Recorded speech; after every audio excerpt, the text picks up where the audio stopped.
BS6 மற்றும் fuel injector வாகனங்களில் நிறுவனங்கள் அறிவுறுத்தப்பட்ட அளவில் பெட்ரோல் அளவை முறையாக பராமரிக்கிறீர்களா நீங்கள்? இல்லாவிட்டால் என்னென்ன சிக்கல்கள் வாகனத்தில் ஏற்படும்? பார்க்கலாம் இந்த தொகுப்பில். காலத்தின் ஓட்டத்திற்கு ஏற்ப இருசக்கர வாகனங்கள் தொழில்நுட்பத்திற்கு முன்னேறி வருகின்றன. அந்த வகையில் காற்று மாசு உள்ளிட்ட இயற்கை சூழ்நிலையை கருத்தில் கொண்டு BS6 வகை வாகனங்கள் வரை அப்டேட் ஆகியுள்ளன. ஆனால் அதற்கேற்றவாறு பராமரிப்பு இருக்கிறதா என்றும், அந்த வகையில் BS6 ரகம் மற்றும் ஃபியூயல் இன்ஜெக்டர் வகை வாகனங்களில் குறைந்தபட்சம் 2.5 லிட்டர் முதல் 3 லிட்டர் பெட்ரோல் அளவை வைத்திருக்க வேண்டும் என நிறுவனங்கள் அறிவுறுத்துகின்றன. ஆனால் அவ்வாறு மெயின்டைன் செய்யாமல் இருப்பதால் பல்வேறு பழுதாகும் சூழல் உள்ளதாக கூறுகின்றனர் இருசக்கர வாகன பழுது நீக்கும் பணியாளர்கள். Air filter damage, starting complaint என இறுதியில் என்ஜினில் பழுதாகிவிடும் என எச்சரிக்கின்றனர் மெக்கானிக்குகள். BS6 வெஹிக்கிள் வந்தே ஒரு 6-7 வருஷம் ஆச்சு. ஆனால் கஸ்டமர்ஸ் யாரும் பெட்ரோல் மெயின்டைன் பண்ணுறது கிடையாது. கம்பெனி ஷோரூம்ல இருந்து வண்டி டெலிவரி எடுக்கிறாங்க. அதை சில சேல்ஸ்மேன் எக்ஸ்பிளைன் பண்றாங்க, சில கஸ்டமர் அது புரிஞ்சுக்க மாட்டேங்கிறாங்க. ட்ரை ஆச்சுனாலும் பரவாயில்ல அப்படின்னு சொல்லி அடிக்கிறாங்க. அது இப்போதைக்கு அவங்களுக்கு ஏதோ புது வண்டியா இருக்கும்போது எந்த பிரச்சனையும் கிடையாது.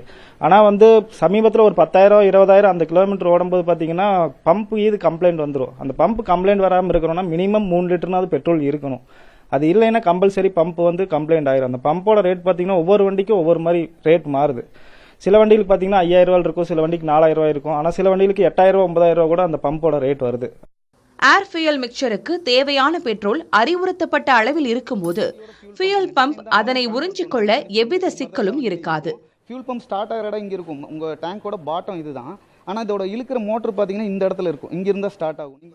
ஆனால் அறிவுறுத்தப்பட்ட அளவிற்கு கீழே செல்லும் போது தேவையான பெட்ரோலை உறிஞ்ச சிரமம் ஏற்பட்டு நாளடைவில் அந்த பாகமே பழுதாகி செலவு வைத்துவிடும் என்கிறார் மெக்கானிக் பாண்டி. நீங்க அந்த மெயின்டெனன்ஸ்லாம் கொஞ்சம் கரெக்டா இருக்கணும். இப்போ ஒன்றும் இல்லை, ஒரு ஏர் ஃபில்டர் சின்னதாக நினைக்கிறோம். நம்ம ஏர் ஃபில்டர் 250 ரூபா 300 ரூபா தான் அதிகபட்சமாக எல்லா வண்டிக்குமே இருக்கு. ஆனால் அதை கூட மாற்றாம கொஞ்சம் லேட் பண்ணி ஓட்டும் போது த்ராட்டில் பாடி ஒரு மாதிரி டஸ்ட் ஆயிரும், பின்ன இன்ஜெக்டர் பிளாக் ஆகும், அப்படியே போயிட்டே இருக்கும். செலவுகள் சின்ன செலவை கவனிக்காம விடுறது பெரிய செலவாக முடியும். அதான் வண்டி கொடுக்கும்போதே மேனுவல் கைடு கொடுக்குறாங்க. அதை படிக்கிற கூட நம்மளுக்கு நிறைய நேரம் டைம் இருக்காது.